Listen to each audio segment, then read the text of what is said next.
wanafukuzwa. Yes. Ndio watabeba uandushe luncho. Yes. Wazee wanasema huyo pastor tumtaki. Asema yapia kwa pastor tiyumwenda. Hallelujah.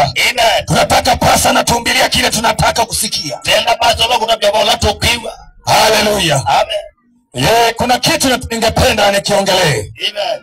Kwamba katika siku za mwisho makanisa ya dini yataishi.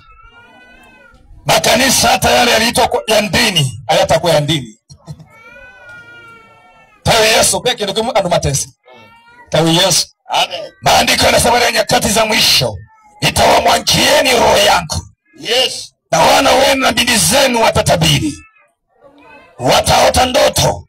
Wataona maono. Watatenda ishara na miujiza.